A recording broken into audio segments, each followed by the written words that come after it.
It will not have escaped people's attention that the parliamentary agenda is currently dominated by Brexit, and is likely to be for some time. As important as these debates are, we cannot forget about the day-to-day issues that are affecting our constituents now.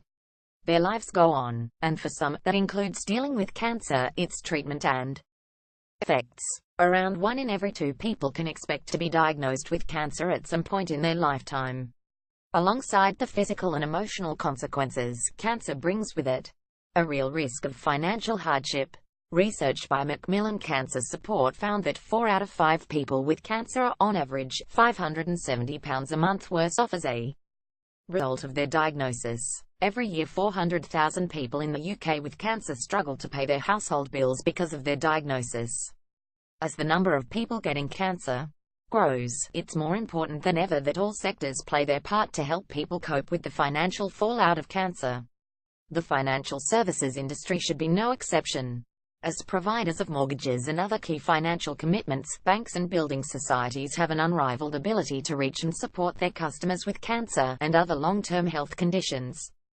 However, despite some progress in the sector such as the work Nationwide and Lloyds Banking Group have done in partnership with Macmillan, research by Macmillan shows that too often people aren't getting the support they need. Only 1 in 9 people with cancer tell their bank about their diagnosis. Many people don't think their bank can help them, or worse, they worry that disclosing their diagnosis will have negative consequences. Of those who did tell their bank, nearly a quarter were dissatisfied with the support they received. That's why I've joined calls for the government to introduce a legal duty of care for financial service providers, such as banks and building societies, to exercise towards their customers. This would give customers with cancer and other health conditions the confidence to seek help from their bank, knowing they'll get tailored support to meet their needs. It would also give banks guidance on what support to provide, and help ensure consistency, regardless of who people bank with. There's a growing consensus that a duty of care is needed, not just amongst experts, such as the Lords Select Committee on Financial Exclusion, but also consumers themselves.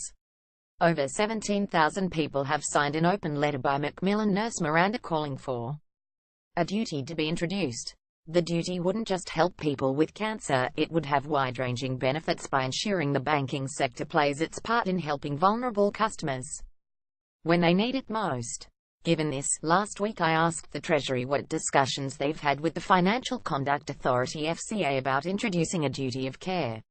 Their response was hugely disappointing. They highlighted that the FCA have committed to publishing a discussion paper to consider the duty of care further. However, this is not due to be published until after the UK's withdrawal from the EU becomes clear. What this time frame means in reality is not yet clear. What we do know is that a discussion paper would only be the start of a long process of consultation and legislation, meaning it could be many years before a duty of care came into effect. Meanwhile, during this time, nearly 1,000 people every day in the UK will receive the devastating news that they have cancer. Brexit will of course have significant implications for the financial services industry, which will need careful thought.